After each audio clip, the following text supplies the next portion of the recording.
So let us begin. Yes.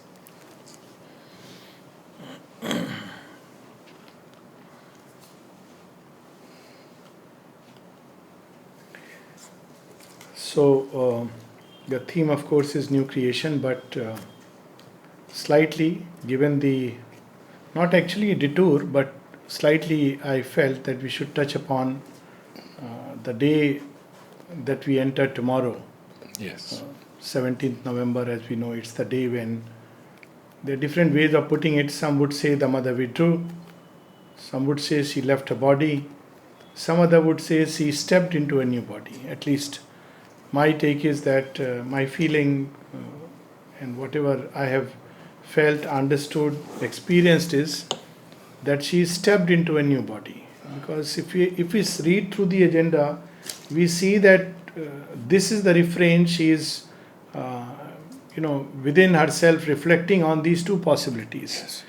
Yes. Either ways, she had created a win-win situation. One is that if there is a disintegration, then she speaks about what you mentioned last time about the contagion.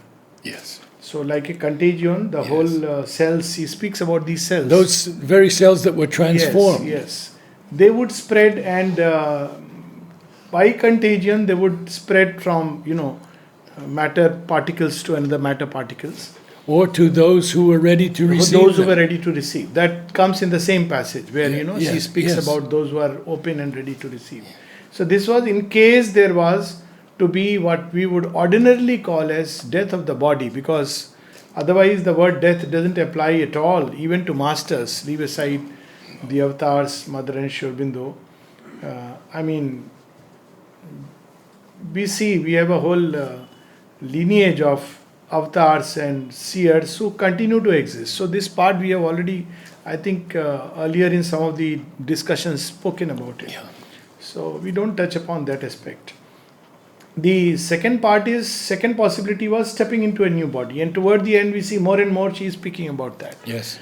And then the problem was, if she steps into the new body, what will provide it stability?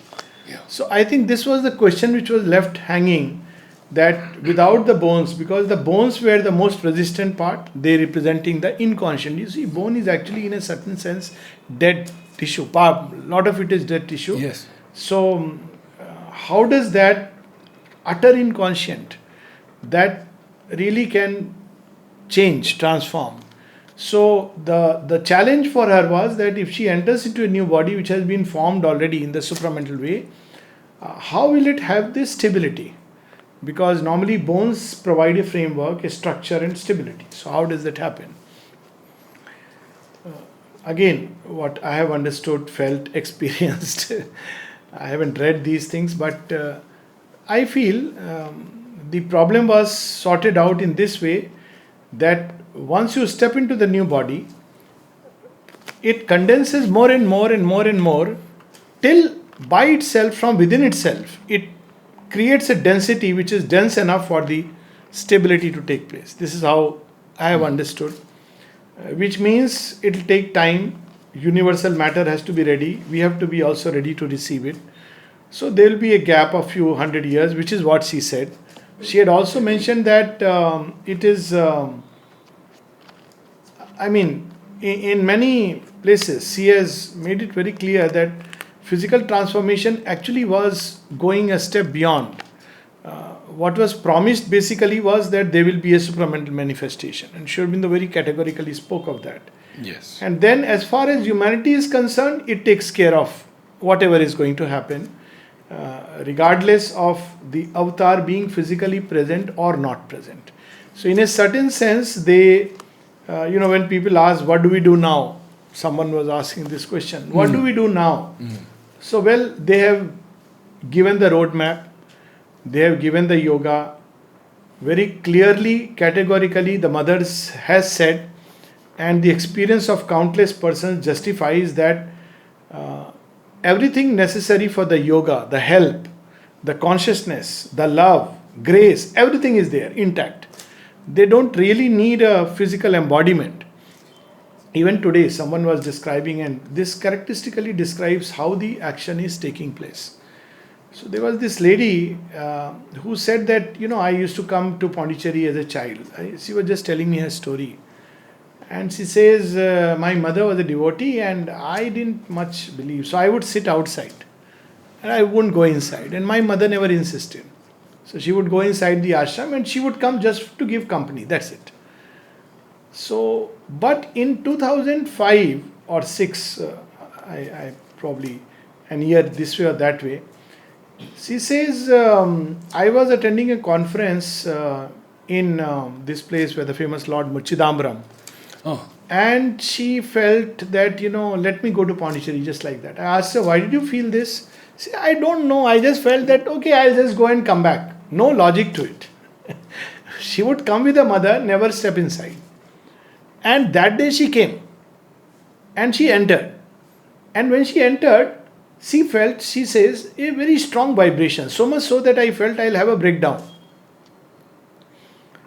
Looking back, she feels it was not she not wanting to go, but she was almost asked to wait outside because Yes. otherwise she can't take it. yeah. So she almost had a breakdown when she went inside because she felt so strong vibrations. And since then, there is no looking back. For her mother is not only so real, she is slowly from 2005 or 6 till date. She says more and more it's growing upon me. I mean, now I want to live here. She is everything for me. Started sending flowers to the mother. As an aside, some of the first people she met when she came to the ashram, people, not the experience. And I'm talking of when she got initiated, as we would say, in 2005, were the most difficult people. People who would tell her that, okay, you want to send flowers to mother, give us the money and we will send it. Like highly gullible person, she would give the money, and money means 10,000 rupees like that. And she was very happy that, they will send the flowers. And much later she came to know they are not even authorized to send flower, and what was happening to the money she didn't know. So when she was narrating to me, I said, doesn't matter, mother has accepted everything. It doesn't, whether flowers actually went or not is not the issue. You send the flowers from your consciousness and it has surely touched her and reached her. But that's as an aside. And jokingly I told her that before you meet Lord Shiva, you have to meet the Bhoot Pret and the great serpent around his neck, Vasuki. If you can manage it, then you reach him. Otherwise, Vasuki's look is so dangerous that you don't feel like going near. So I said this is part of the process. Have you had any indication of mother's body? New body? Yes, I had. And I also. When I last met her, I couldn't say that it was transparent, but it was fluid. Yeah, that's. And it could be and it was anywhere and everywhere at the same time. And so, Wow, she describes this experience in Agenda. In fact, she says what we call as matter is not true matter, which today we almost, can understand it scientifically. yes. And she said that what she is experiencing, and she says this matter is very hard, rigid, like gives the sense of solidity, but in reality it's not solid. So what is it? She says it's fluid. And she describes that when I'm walking in with my true body, or perhaps she uses the term new body, but I don't think new body she uses, true body. True body. She says as she is walking, she had a strange experience where she bumped against a chair. And it was a sharp edge. And she says, I felt it within me. She says, I don't know how to describe it. Normally, when you touch an edge, it's outside. She said the whole impact was within me. And I was wondering, looked like a real scientist, she's wondering that, well, nothing happened, it took care of itself. Then I was wondering, what if it was so sharp, like a sword, that kind of sharpness? What would happen? And then she herself answers it, that, well, if I'm going into this body, it won't happen. Because spontaneously it will take care of that. So that's a very interesting passage, she describes. I haven't read that. Yeah, very interesting. She I will speaks read- about the I'll fluid read that, body, yeah. which is, she says that it's a true body, and she says nobody will understand. She says I am speaking about it, but nobody would understand because people are so used to this.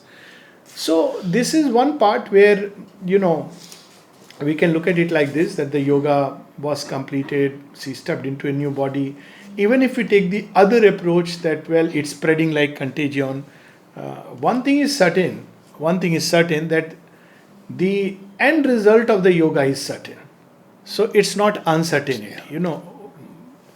Even Nalnida, who at that point of time when he was asked the famous Canadian question, Yes. and Amal Kiran, they, for their own reasons, they said, maybe because they were reeling under the sudden departure, Yes. that it is postponed, not cancelled.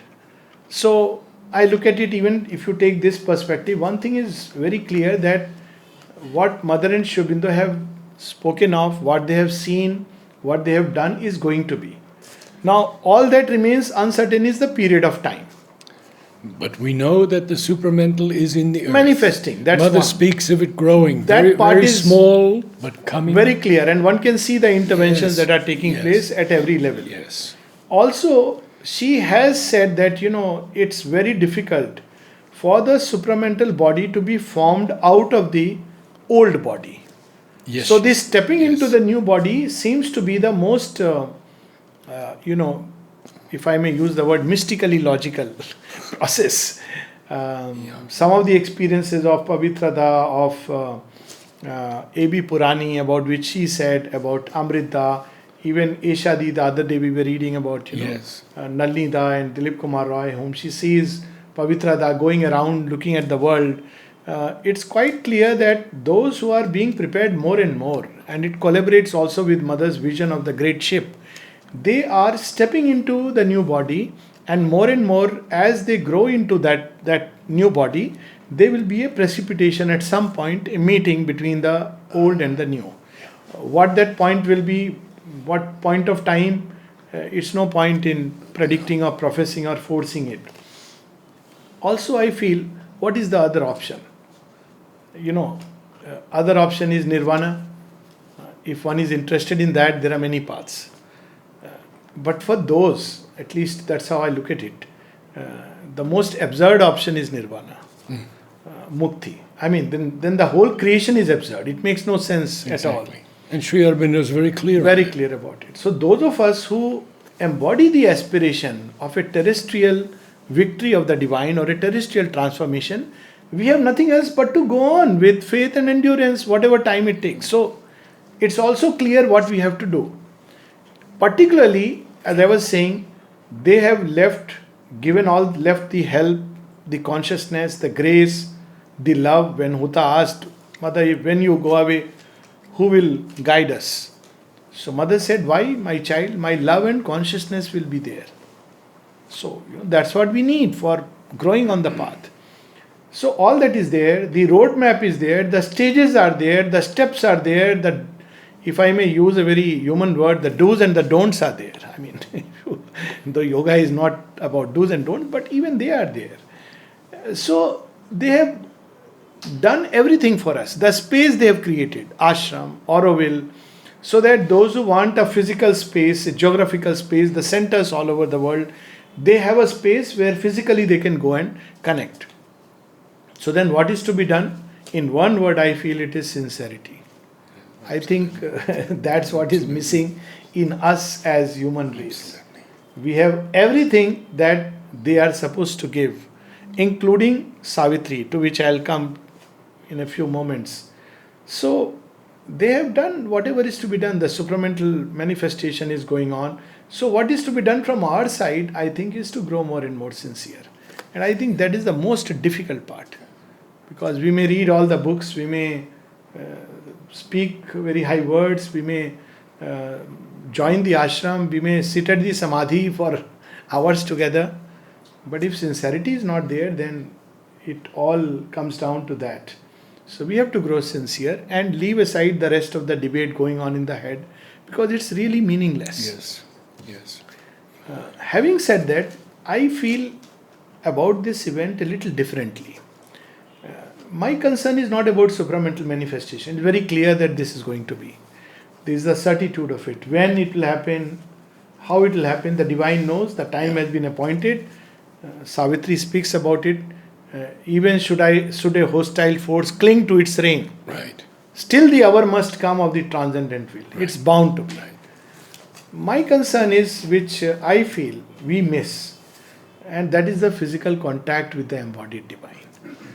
And I think no amount of, if I may take a little liberty, supramental satisfaction, no amount of new creation, the new race, and all these wonderful things, the touch of the embodied divine, that is something which you just can't get. Sri Aurobindo, in one of his letters, writes to a disciple,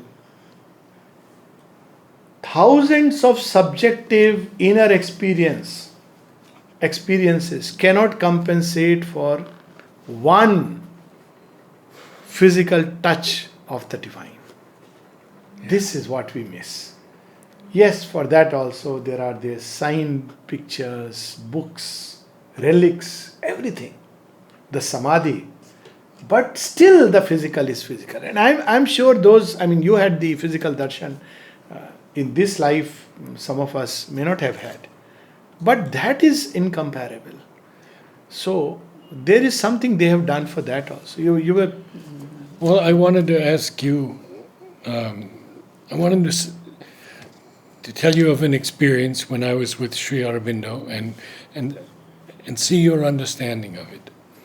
Because when I met him the second time in this great hall, he was walking with people on either side, one who was living and one who was dead. Yes. And Mother spoke of this also. We make a line between living and the dead, but there is no such line. No. So this is what I feel often, when I turned beginnings of yoga, I used to miss it so much. I would sometimes feel, what is the use of these eyes if I cannot see her face to face? So, because ears you can hear, she has left a voice. Photograph you can see, but it's still not, you can enter into inner contact, you can have beautiful inner experiences, there is no dearth of it. But that physical contact. So somewhere I feel, Sri Aurobindo knew, and of course that is irreplaceable. That's something you cannot replace. Something no one can replace. Let us accept this fact. Isn't it? I'm sure you have had, you know the difference what I am speaking about.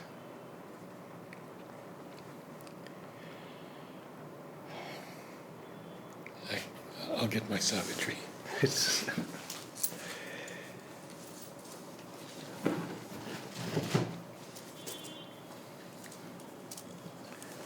And I think one of the things that Savitri does for us is to give us the next best. Yes. Next best. Yes. Sri Aurobindo, in olden times we would read that the great tantrics of yore, by the power of the mantra, bring the deity close to you. She would manifest. She is compelled to manifest. But which power of which mantra can bring the Divine Mother? Nobody, no. See, the tantric has the capacity to bring the Divine Mother herself. She can come if she chooses. It's a grace. But what about those who still seek and want a glimpse, a touch? So we have the next best I have felt in Savitri.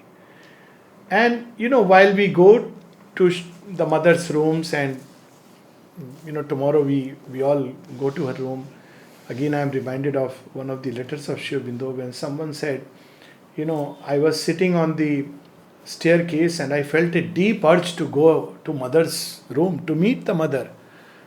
Sadhak is going through certain difficulties and wants her physical contact.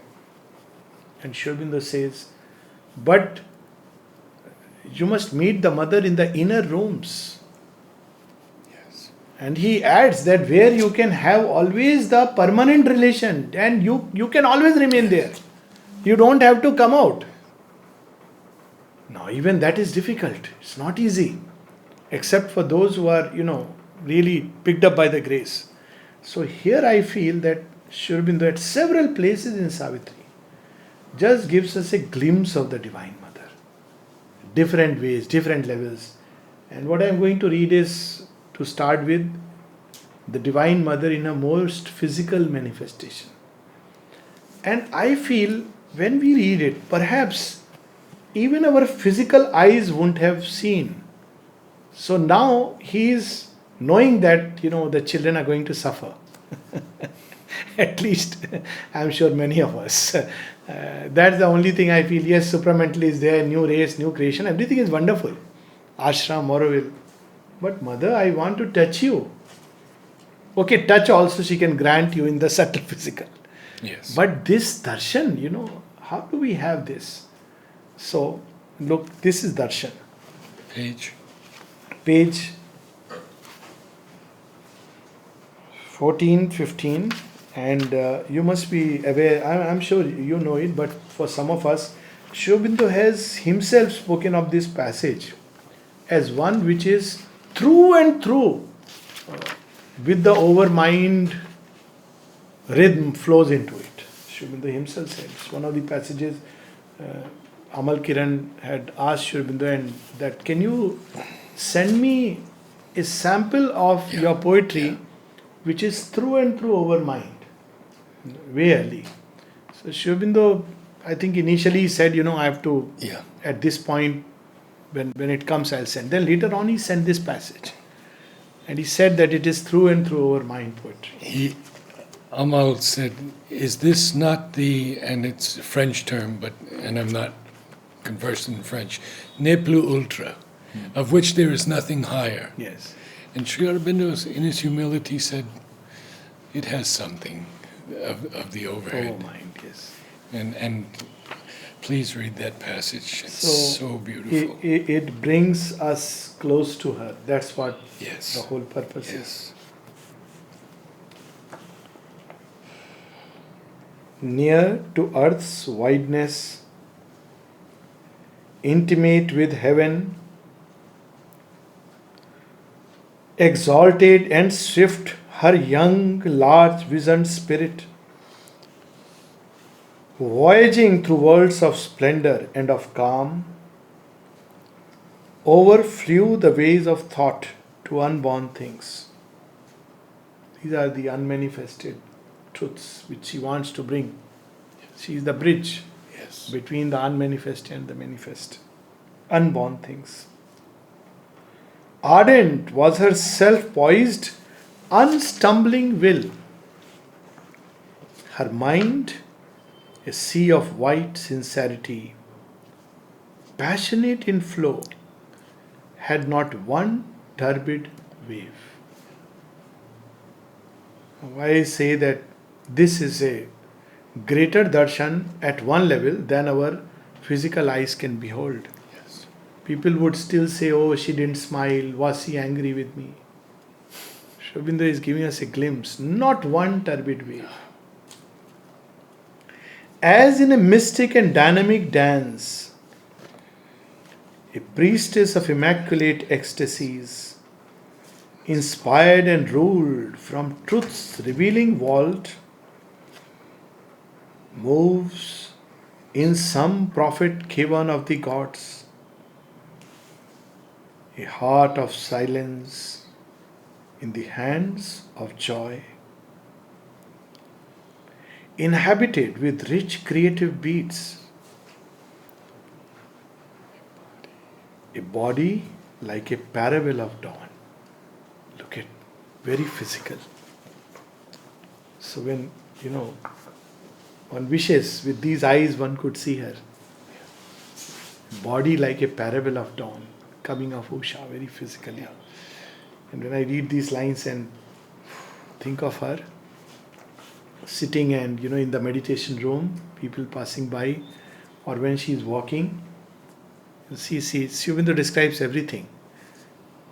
A body like a parable of dawn that seemed a niche for veiled divinity. We saw the veil. Sri Aurobindo shows us the divinity. Yes. Or golden temple door to things beyond. Look at her walk. Mother used to walk quite fast. Yes. And she says, wherever I walked and placed my feet, the transforming force has begun to act upon earth. And she says in Japan, wherever she has gone, it is an action. So one thing which I keep saying, when people speak of ashram and this and that, I said, forget about the institution, forget about people, forget about everything. Just think about it this way, that she has put her feet on this soil. Yes. Is it not worthy of picking up the soil and putting on your forehead, if nothing else? I mean, I am saying it just as a simple Indian heart.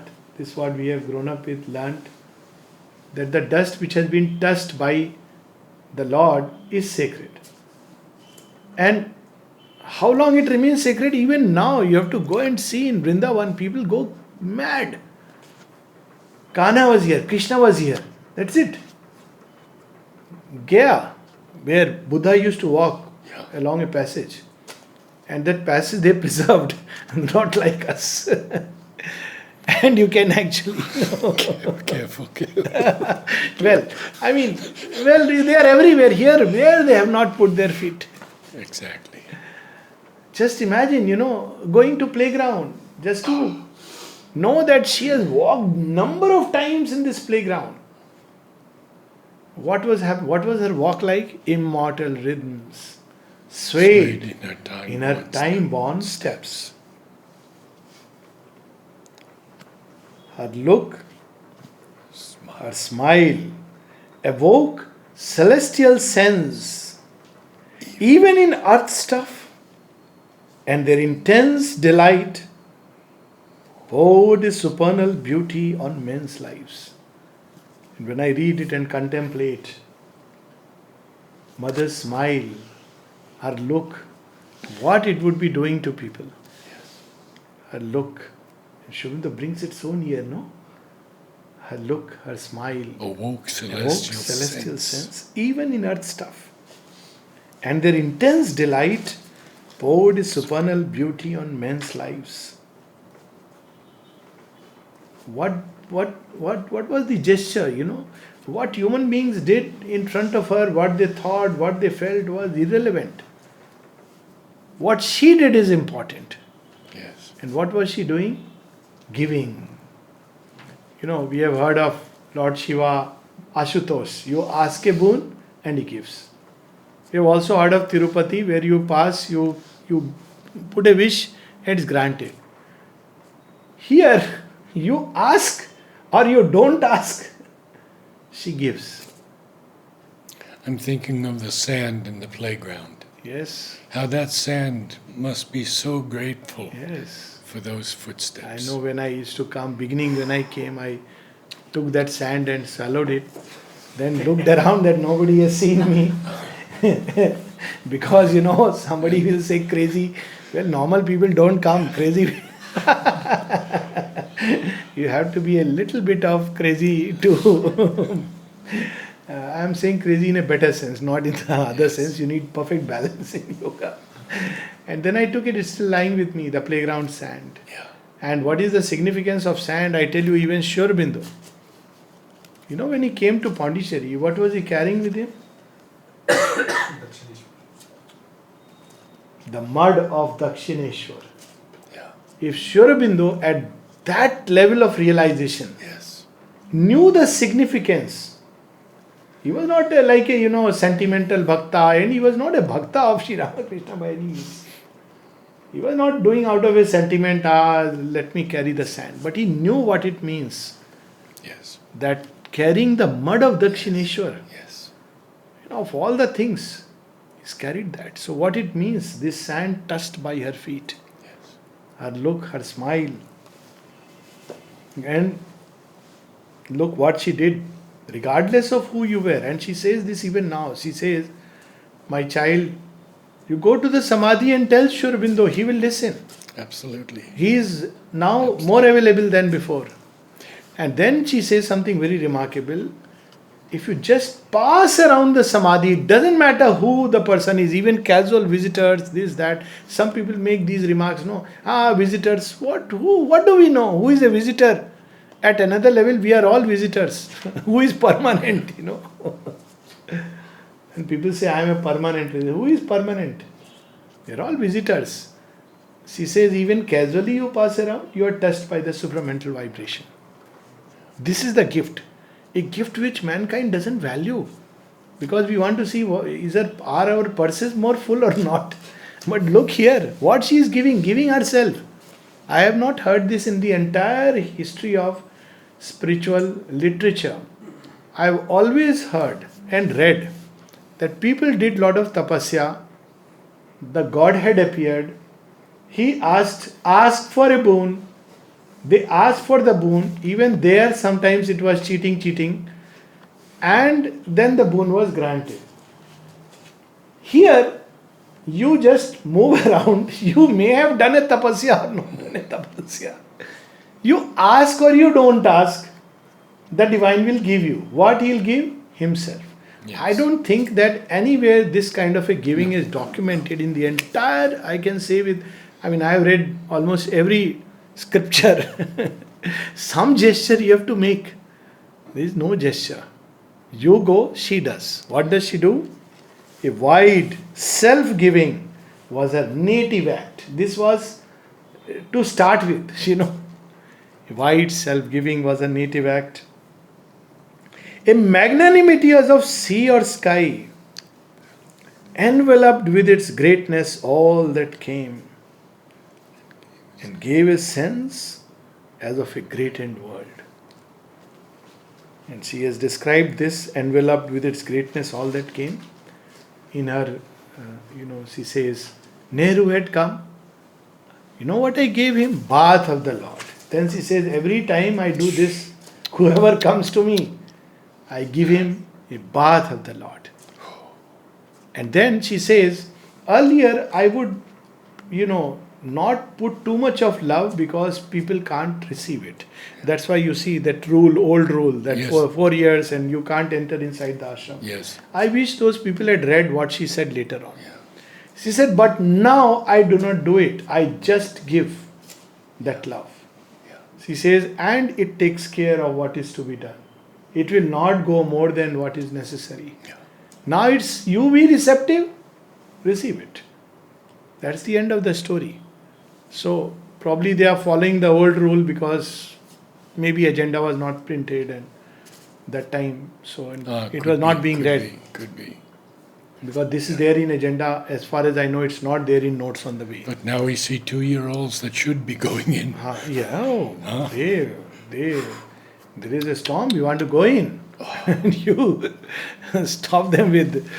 Anyway, so that's one part. So enveloped with its greatness all that came and gave a sense as of a greatened world.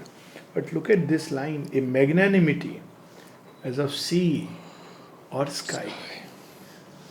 It envelops. Whether you are a good fellow, bad fellow, a saint, a sinner, it just envelops you. It doesn't differentiate. It also gives us what we have to do. We have to become receptive and open. What Sri Aurobindo is saying right from beginning. Don't bother your head with useless questions.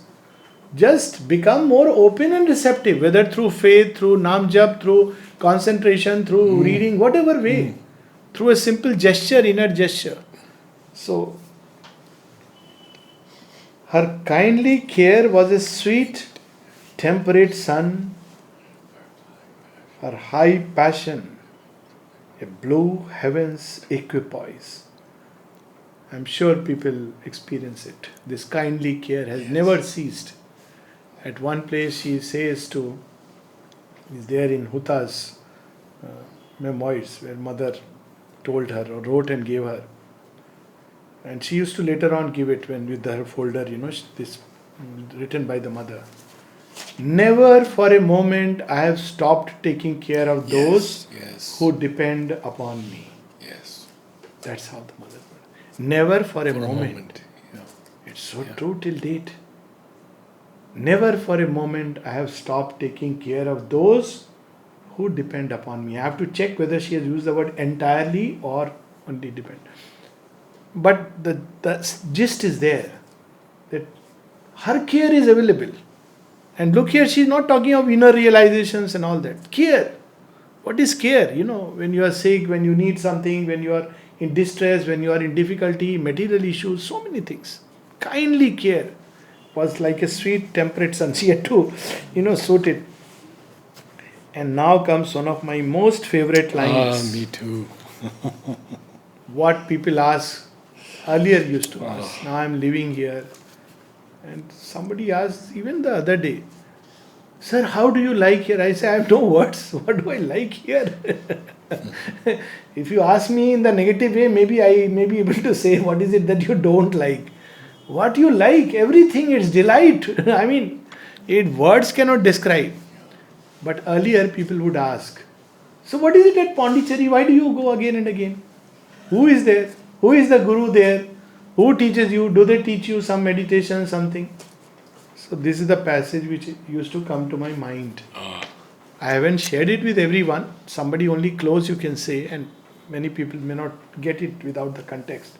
So this is what one feels coming here and coming near to her. As might a soul fly like a hunted bird. Isn't that the word? Hunted bird. As might a soul fly like a hunted bird, escaping with tired wings from a world of storms. World of storms. Wings are tired. You are being chased by a hunter. Three things.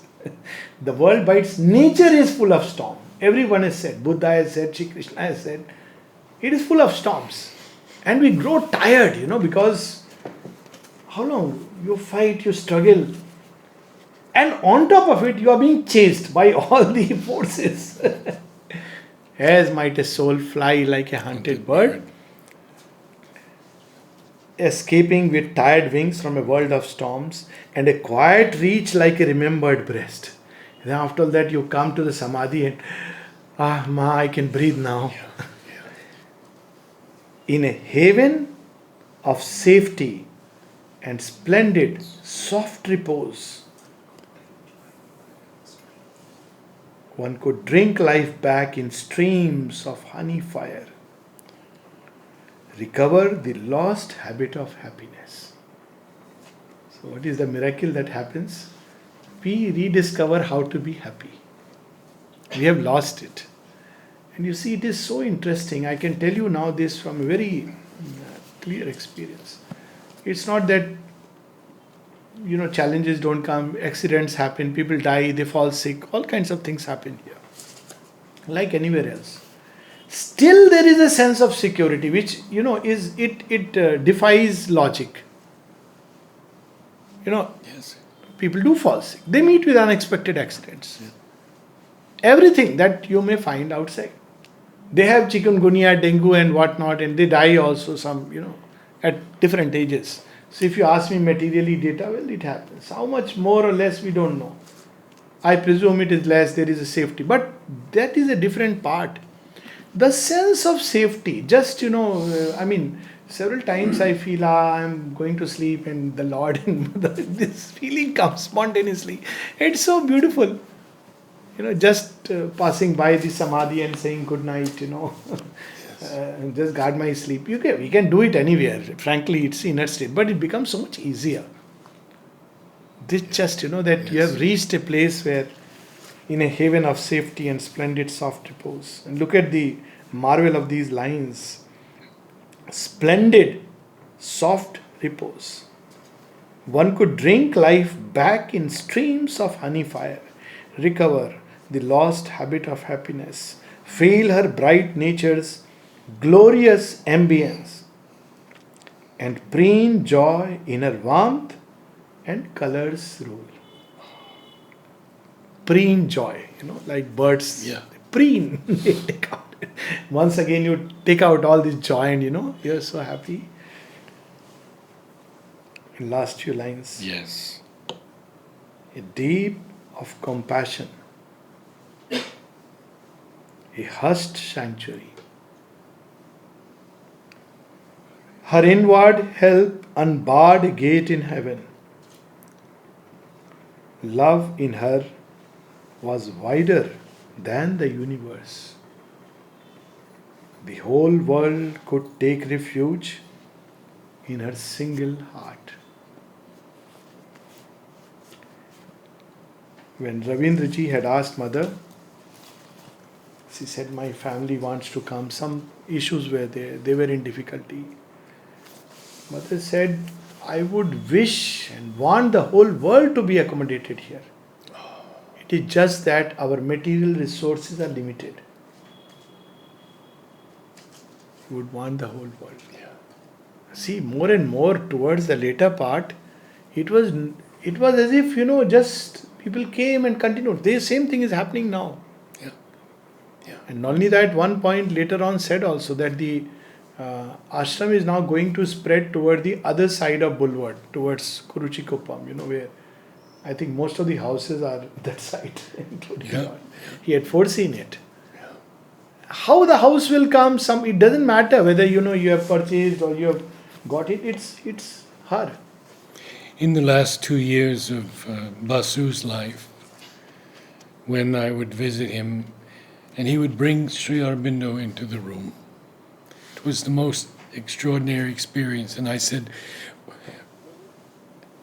where is Sri Aurobindo? He said, no, he comes all the time. He's right here. He's right here. I said, and then where is mother? He said, I don't know. She's everywhere. And she's everywhere. She's in everyone's heart, because Nalini said she has put a part of herself into each of us. So we'll close with these 4 lines. I'll read once again, then we'll stop. A deep of compassion, a hushed sanctuary. Her inward help unbarred a gate in heaven. Love in her was wider than the universe. The whole world could take refuge in her single heart.